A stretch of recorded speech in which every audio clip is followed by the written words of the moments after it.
I've often hear things like, the discs in your spine, they're just like jelly donuts. So you better not bend forward too much or else the jelly's gonna squirt out from behind. They're gonna explode.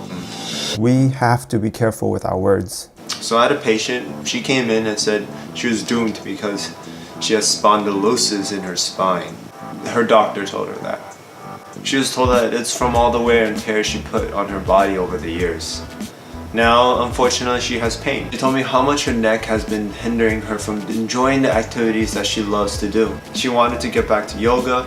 She enjoyed being active in the house. She likes hiking, playing golf. She was an active person. But because of this spondylosis in her spine, she now is unable to perform all the things that she wanted to do. You could just see it in her eyes of just how scared she was of having all these things taken away from her. Another patient, he was a 16-year-old athlete involved in track and field and basketball. He was told by his doctors that his cartilage behind his knee was being worn down by all the activities that he was putting on his body. He's 16 years old.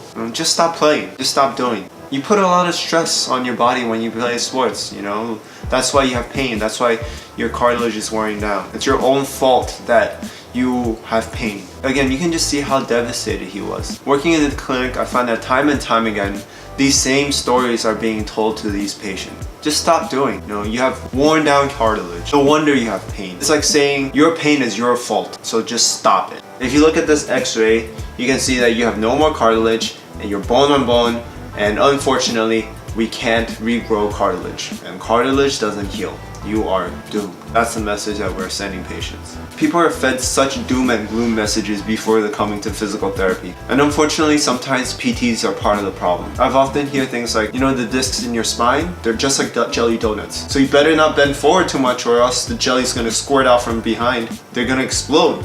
Squeeze your stomach tight. Maintain good posture 24/7. Squeeze your stomach.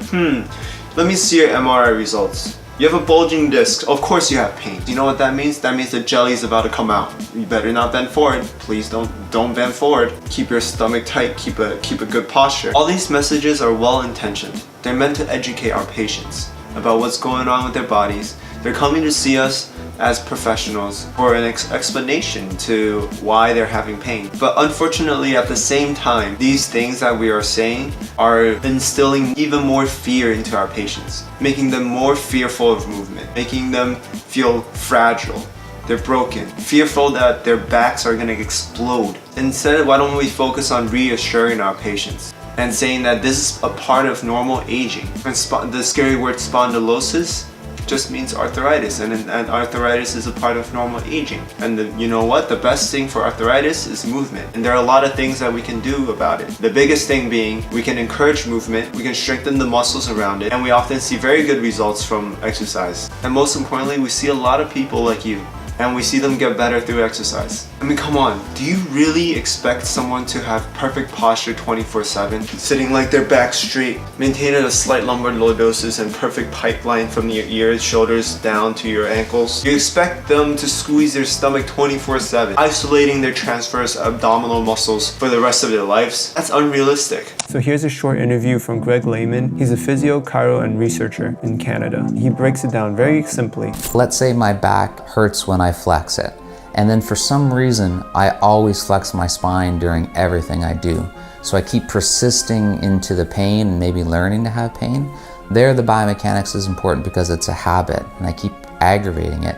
It's not that flexing is bad, it's not that there's one right way to sit, it's just that I keep pissing it off and I just need to give it a bit of a break. So you break the habit for a bit, they settle down, and then they're fine, and it doesn't matter what they do in the future. We need to educate our patients that structural damage does not necessarily mean that you'll have pain. And this is very clear in the research. So if you look at the systematic review, which looked at spinal degeneration in the asymptomatic population, they looked at more than 3,000 individuals, and look what they found. Our study suggests that imaging findings of degenerative changes such as disc degeneration, disc signal loss, disc height loss, disc protrusion, and facet arthropathy are generally part of the normal aging process rather than pathological processes requiring intervention. And it continues. A finding that greater than 50% of asymptomatic individuals 30 to 39 years of age have disc degeneration, height loss, or bulging, suggests that even in young adults, degenerative changes may be incidental and not causally related to presenting symptoms. So here's a table where they broke down every individual by their age group. So here you can see that more than a third of those in their 20s have some type of disc degeneration. And if you look at disc bulges,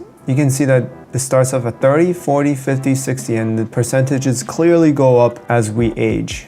The same thing with disc protrusions. And remember, these patients in this study don't have any symptoms, so they don't have a history of back pain. They're not experiencing any pain or dysfunction. Interesting. I mean, we are learning pain is so much more complicated than we initially thought. Yeah, in school, we're taught to find that exact structure, that exact problem that's causing your pain. Oh, you have pain because from C4, C5, you had that disc bulge. That's why you have pain. You got arthritis in your spine. Of course you have pain. The point is, we need to educate our patients better. We need to reassure them that a lot of these things are part of normal aging. We need to tell them that the human body is very strong and adaptable. And if we give your body the right stimulus, we can really build your tolerance to activities up. Why don't we reassure our patients that yes, you're in pain, but there is hope, because studies show that a lot of people without any symptoms, without any pain, have all these degenerations in their body. Disc bulges and disc herniations are a part of life, and a lot of people are living, walking fine without pain. Why don't we tell our patients that, the good news is that we see a lot of patients like you responding well to physical therapy. There are a lot of ways we can start to introduce new movement and strengthening to get you back to what you enjoy doing. So instead of adding on to their negative stories that they're being told by other medical professionals, why don't we reassure them? Why don't we tell them that this is normal, this is common, it's a part of normal aging, and many people recover from it. And from there, you can build trust and rapport with your patients, which would lead to better compliance and better outcomes. So why don't we bring positivity and build them up? So if you like this type of content, comment below what you think. Give me a follow. There's more to come.